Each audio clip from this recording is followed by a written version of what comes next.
Hạnh hy sinh ra nơi trần thế,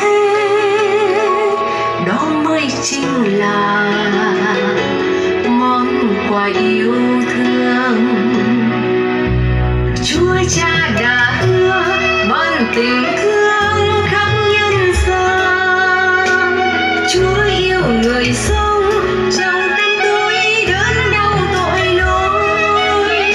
Cùng với chính ta Ngài có con một không tiếc nuối chi. Lý do Ngài đến bởi vì yêu.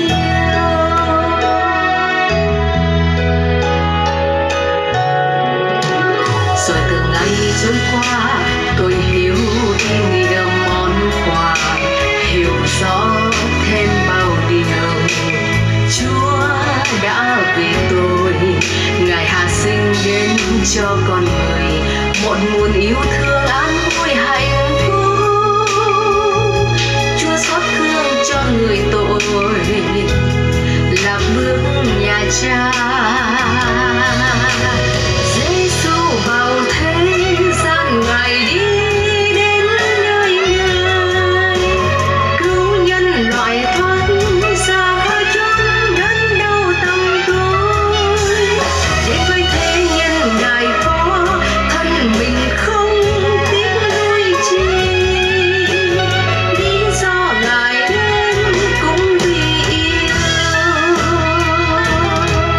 Hai tay mang dấu đinh, ngọn giáo đâm hông Ngài. Bọn lính đêm Ngài đóng trên thập giá với máu gai đơ. Chiều đớn đau nhường nhá, Giêsu mang thay thế nhân, nhưng mặt Chúa vẫn bừng sáng với yêu thương. Vinh hiển hỡi Chúa ơi, vì cớ sao Ngài tuôn hết lang lai. Vì cớ Chúa chết cách đầu đớn, để với thế gian Ngài xót thương tội nhân đã hy sinh. Lý do Ngài đến cũng vì ta. Cứu Chúa tôi đã phá tan xiềng xích của bóng đêm. Chúa ban sự sáng đem chân lý đến cho nhân thế.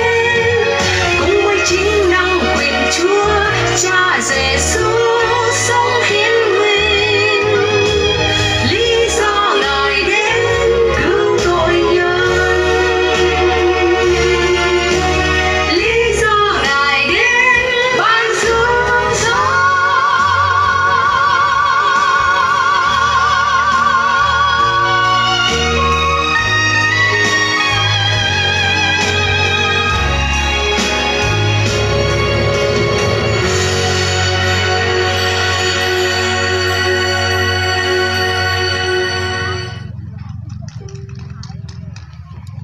Thưa quý vị, Chúa Giêsu đã chết thay cho tội lỗi của con người chúng ta. Và một lần nữa để chứng minh Ngài là Đức Chúa Trời, là đấng hoàn toàn vô tội đã chết thay cho con người, thì thập tự giá là công cụ hành hình dành cho những tử tội năm xưa, thì bây giờ đã trở nên biểu tượng của tình yêu qua sự chết của Chúa Cứu Thế Giêsu. Và cả thế giới hiện nay đã yêu mến hình ảnh của thập tự, đó là hồng thập tự mà các tổ chức từ thiện và để hồng thập tự đã trở nên biểu tượng của tình thương để đi cứu người đó quý vị. Điều đó để cho chúng ta thấy rằng đấng năm xưa đã chết trên thập tự là Đức Chúa Trời, Ngài hoàn toàn vô tội đã chết thay cho con người.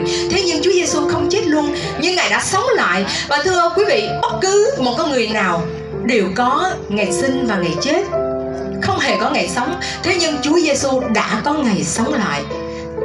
Hàng năm thì cứ vào tháng 4 thì cả thế giới cũng đã vui mừng tưng bừng tổ chức mừng Chúa Cứu Thế Giêsu phục sinh. Và thưa quý vị, nếu Chúa Giêsu không sống thì đức tin của chúng ta đặt nơi Chúa Giêsu không có ý nghĩa gì hết. Nếu như một người đã chết hoàn toàn trong phòng mộ mà nói rằng ta ban cho con sự sống đời đời, thì không đáng để chúng ta tin, phải không quý vị? Nhưng Chúa Giêsu đã sống đáng để chúng ta tin. Và Chúa Giêsu đã đem biết bao nhiêu con người trở về với mối hòa thuận với đấng tạo hóa. Và cơ hội Ngài dành cho hết thảy chúng ta đều như nhau. Ai cũng có những cơ hội được biết về Chúa Giêsu, hầu cho con người trở lại với Thượng Đế, hầu cho con người không có còn gọi là ông trời ơi nếu có ông trời thì cứu con với. Nhưng con người có một mối liên hệ mật thiết, nói rằng Đức Chúa Trời ơi, Chúa Giêsu ơi cứu con, và chúng ta sẽ nhận được điều đó, nhận được sự cứu rỗi từ nơi Chúa. Thưa quý vị, bây giờ chúng ta hãy xem những hoạt cảnh để chúng ta thấy rằng những cơ hội mà Thượng Đế đã đem đến cho con người chúng ta. Và chúng ta sẽ đi đâu sau khi chúng ta qua đời, là thiên đàng hay hỏa ngục, nó lệ thuộc vào sự lựa chọn của chúng ta khi chúng ta đang sống đó quý vị. Và ước mong quý vị xem hoạt cảnh và quý vị suy nghĩ cho chính cuộc đời của mình sẽ lựa chọn như thế nào để chúng ta nhận được sự tốt lành cho cuộc đời của chúng ta, cho sự sống đời đời của chúng ta. Bây giờ xin mời quý vị cùng theo dõi.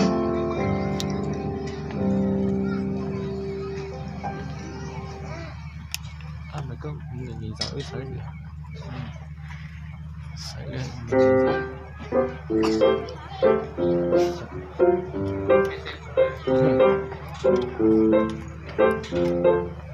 chỉ mới phát tế buồn rồi.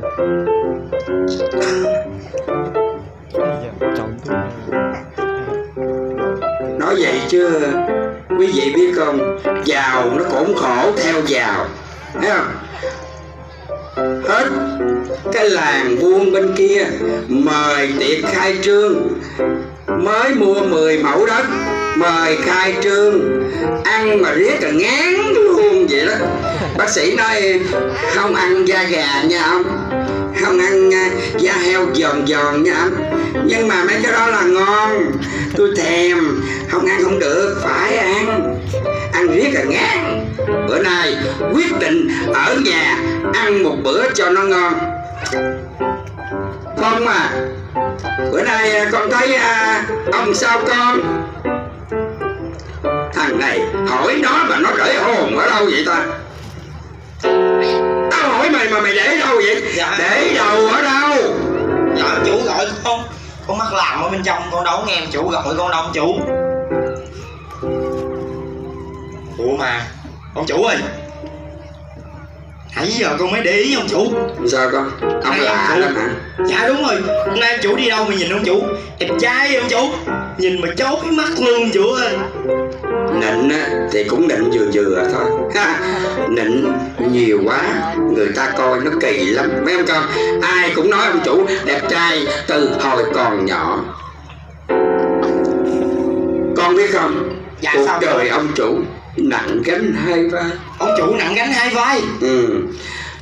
Vai phải của ông là nhất thân nhì thế, Vai trái ông chủ. vai trái của ông nhất vàng nhì bạc. Bởi vậy ông nói con nghe, ở trong cái huyện này chẳng có ai giàu giống như ông, nhưng mà ông còn phải muốn giàu để làm sao? Ông tiền bạc có nhiều trong tay thì thiên hạ sẽ thuộc về ông. Lúc đó ông sẽ sung sướng biết là chừng nào con. Dạ ông chủ. Mà ông chủ ơi, Sao con nghe ông chủ nặng gánh hai vai, con cũng muốn gánh bớt cho ông chủ để ông chủ bớt nặng ông chủ. Vậy hả? Mày gánh mày nặng, mày gánh giùm cho ông mày cái gì? Dạ. Bây giờ ông chủ cho con ít vàng là chủ nhẹ lên ông chủ. Chiếc nào con? Dạ. Thôi ông chủ cho con chiếc bự này ông chủ. Chiếc bự này hả? Dạ. Đắt tiền lắm đi con. Kệ nó đi mình theo mình lâu năm rồi, kệ cho nó đi. Dạ con. Mày chết mày chứ thôi. Giống con không á? Dạ con dọn sẵn rồi ông chủ. Con mời ông chủ. Ủa, ông chủ đang kiếm gì ông chủ? Cái chiếc nhẫn tao mới đưa đâu à? Hả? Chiếc nhẫn nào? Nè, chiếc nhẫn trong lốc. Ông chủ còn cầm bên tay bên kia có đưa con đâu. Vậy mà tưởng nó lấy nó giếm. Dạ con mời ông chủ.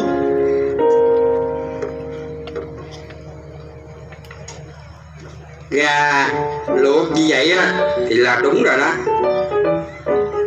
Mà tao kêu luộc xong rồi chặt ra từng miếng cho ông ăn. Để vậy sao ông ăn mày hả? Dạ cái này nhà bếp họ làm chứ đâu phải con làm đâu ông chủ. Mày á dọn gà mà cháo đâu? Dọn sao? Đi ra sao? Bực bội cái tụi nhà bếp này. Dọn ăn mà cũng ăn không có ngon mà xé gà như vậy làm sao xé được? Nó không muốn cho tôi ăn.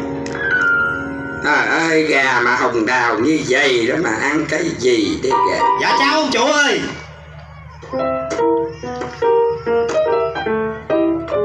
Ê, tao cầm đùi gà tao chấm cái gì vậy? Dạ đây nè ông chủ. Mày giỡn mặt lắm. Lúc này giỡn mặt lắm mà mày coi chừng tao rồi. Gà thơm con. Kệ đó. Da gà thấy không? Bởi vậy ông nói ông thích ăn da gà. Sực nhớ này. Tới giờ ông ăn. Sao ông chủ? Có một thằng nó hay bén mảng tới đây để xem ông ăn. Con á phải ra ngoài cổng đóng cửa lại. Ủa mà tự nhiên ông chủ kêu con gà đóng cổng làm gì ông chủ? Cái thằng ở bên buôn nào đó không biết nó đi qua đây nè, cứ canh tới giờ ông ăn là nó tới. Mà nó tới là nó nhìn chằm chằm vào đồ ăn của ông.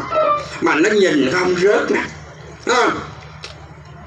Ông cho con biết đồ ăn dư của ông là để cho bầy heo ở trong nhà ăn cho nó no, ăn cho nó có tiền và cân ký cho nó nặng, chứ không phải là cho hạng người đó, biết không? Nó hôi hám lắm, thấy không? Cái gì con? Dạ ông chủ.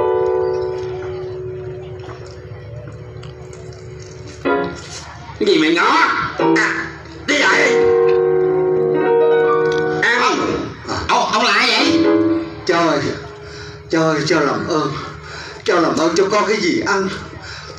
Cho tao một miếng. Ông ơi, đói quá. ông chủ tôi mới vừa nói thế thì bây giờ tôi ra tôi gặp ông rồi. Thôi ông đi đi. Trời ơi, thân thể của ta như thế này làm sao ta có thể đi nổi được hả cháu? Trời ơi, ông chỉ áo ước xin chút thức ăn từ trên bàn của ông chủ rơi rớt xuống đất cũng khiến ông no lòng trước khi chết đó cháu à. Mà ông ở đâu? Sao nhìn ông thảm quá vậy?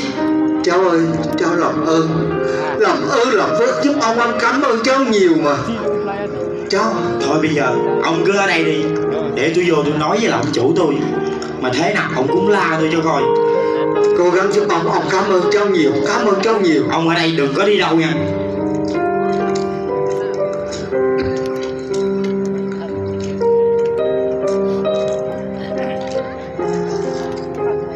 Dạ ông chủ ơi. Sao con? Dạ ở ngoài cổng ông chủ. Tao thì ra đóng cổng đây là vô, chứ gì đâu mà có gì hả? Ở ngoài cổng có cái người mà ông chủ mới vừa nói ông chủ. Cái này nó tới rồi hả? Dạ. Thấy chưa, mày dẫn tao ra. Bực bội quá à. Chủ đi theo con.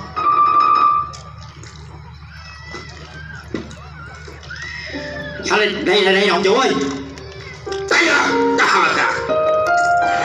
Nó dơ ghẻ chóc không hả? Vậy đó mà mày cho nó vô. Dạ mà ông chủ ơi, thấy ông tội quá em chủ, cho ông miếng đi em chủ. Đi qua lên. Cái hạng người này là hạng mà tao không bao giờ mà ưa, biết chưa? Dơ giấy đồ dư của ông ăn á là để cho bầy chó trong nhà ăn cho nó no, chứ không phải là cho cái này nó hôi hám, nhìn là không muốn ăn thịt gà chút nào trơn trọi à. Biết không? Trời ơi, ăn mày, ăn mày, ăn mày. Em vô chứ. Bất cả.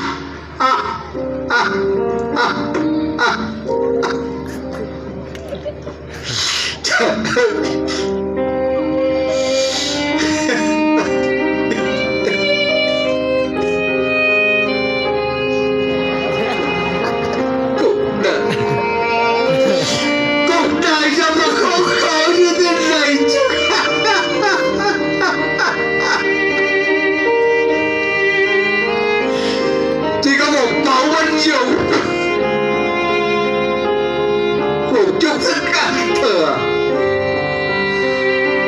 con cũng không có để mà ăn nữa. Lại còn bị người ta khinh khi trà đạp nữa. Trời ơi, ông trời ơi, cứu tôi với.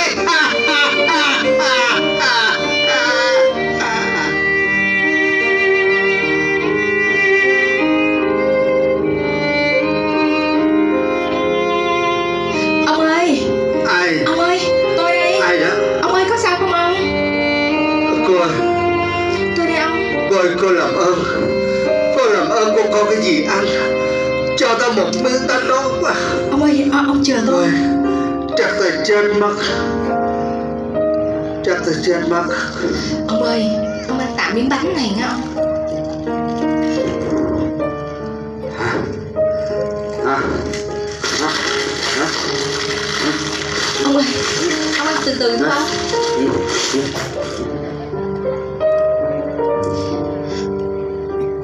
Ông ơi,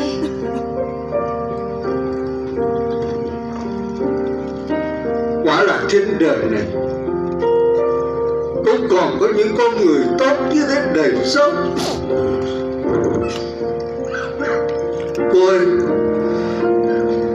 cô có biết không, suốt 3 ngày nay ta phải chịu đói, chịu khát. sao khổ Thân vậy thể ông? của ta như thế này, nhưng mà thôi, bởi vì cả cái cuộc đời này ta đã không có một cái mái nhà để ở, và giờ đây ta cũng sắp chết đến nơi rồi. Ta không biết thân xác này rồi sẽ đi về đâu hả cô? Ông ơi, con người ta thì có phần hồn và phần xác. Sau khi qua đời thì phần xác sẽ trở về với các bụi, nhưng điều hết sức quan trọng là phần hồn đó ông. Theo ta nghĩ, chết là hết, là kết thúc cái cuộc đời đầy đau khổ ở dương trần này.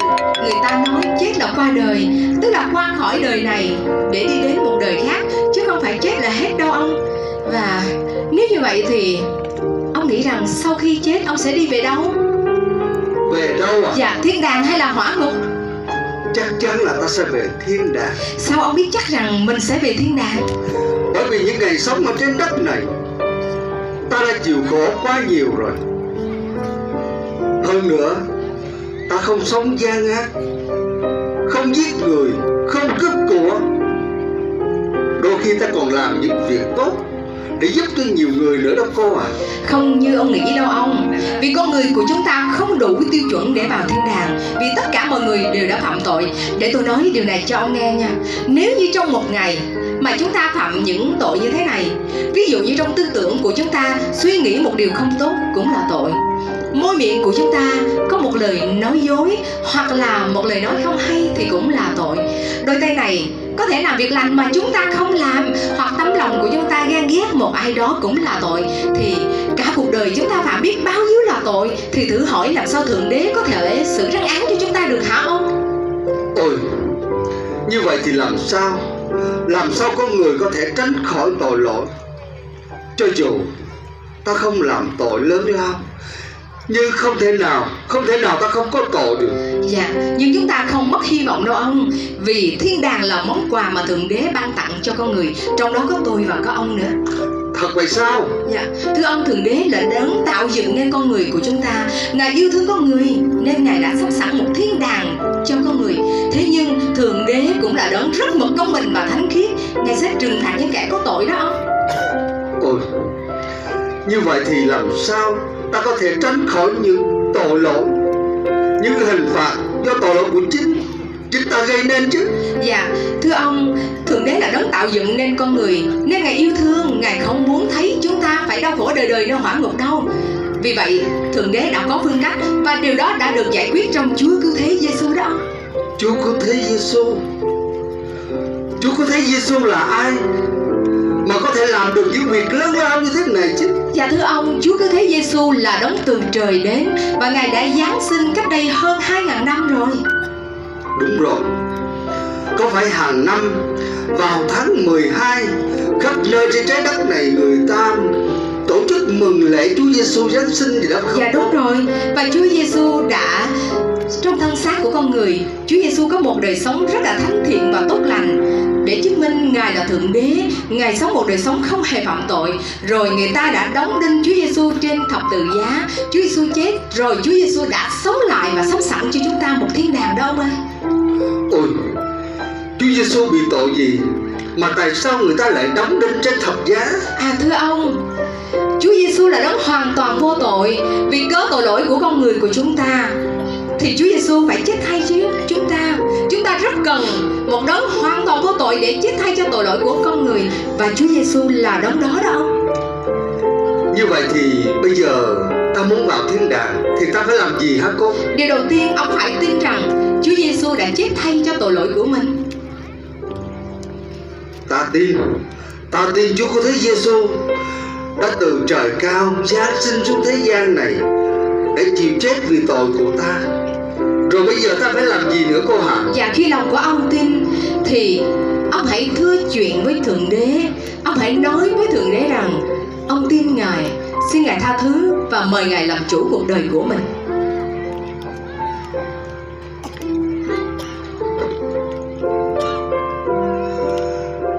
Kính lạy ông trời là Thượng Đế,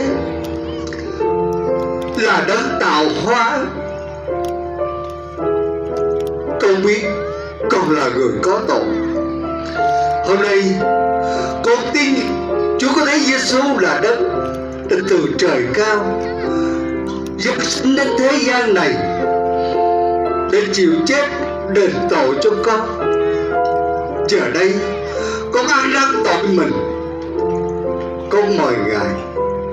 Con tin Chúa Giêsu đã sống lại và ban cho con sự sống đời đời trên thiên đàng. Xin Chúa hãy đến ngự vào lòng con, làm Chúa, làm chủ cuộc đời con, giúp con có một đời sống mới kể từ bây giờ, trong danh Chúa Cứu Thế Giêsu. Xin chúc mừng ông. Bây giờ thì tên của ông được ghi vào sổ sự sống nơi thiên đàng phước hạnh rồi. Chúc mừng ông. Ôi, tôi cảm ơn cô. Tôi cảm ơn cô nhiều lắm vì cô đã chia sẻ cho tôi một tin tức thật là tốt lành. Bây giờ tôi đã an lòng cho tương lai còn lại của cuộc đời mình. Nếu tôi có qua đời bất cứ lúc nào thì tôi vẫn tin chắc rằng mình sẽ được vào thiên đàng đó cô à. Bây giờ tôi xin chào tạm biệt cô. Dạ. Chào tạm biệt cô, tôi đi đây. Rồi xin chào ông và xin Chúa ban phước cho cuộc đời của ông. Chào cô. Và kính thưa quý vị, hàng tỷ người trên thế giới cũng đã một lần giống như người ăn xin như thế này. Họ đang sống trong bệnh tật, có người nằm chờ chết. Họ đang sống trong sự nghiện ngập, không có lối thoát. Nhưng khi họ tiếp nhận Chúa Giêsu vào cuộc đời của mình thì chính Chúa Giêsu đã thay đổi cuộc đời của họ. Chứ để rồi ngày hôm nay có những con người họ làm chứng lại rằng chính Chúa Giêsu đã cứu cuộc đời của họ. Họ trở nên người có ích cho bản thân, cho gia đình và cho xã hội. Và các thông tin trên báo đài chúng ta đã thấy ở Việt Nam của chúng ta rất nhiều người đã được Thượng Đế, đã được Chúa Cứu Thế Giêsu giải cứu thoát ra khỏi cảnh tối tăm tuyệt vọng của cuộc đời. Và bây giờ xin mời quý vị chúng ta cùng nghe một bài hát được mang tên Niềm tin mới mang con về do Thị Trinh trình bày.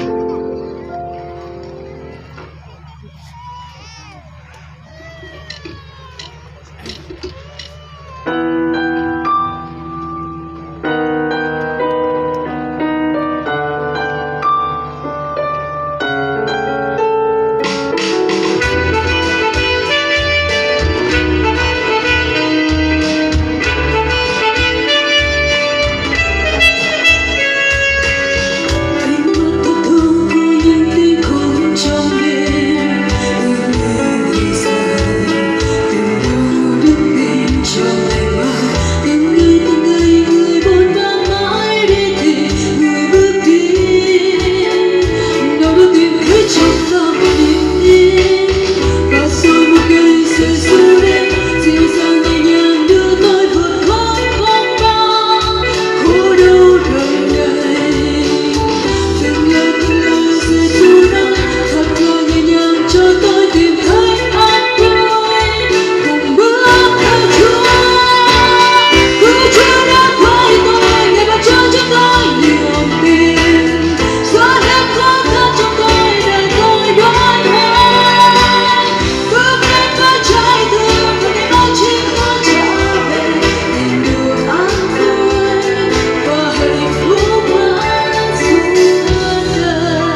cuộc đời tôi sung sướng là giường nào. Trước đây tôi sống trong chán chường thất vọng. Giờ đây đã có Chúa Giêsu là người bạn tâm giao trong lúc tuổi già. Bây giờ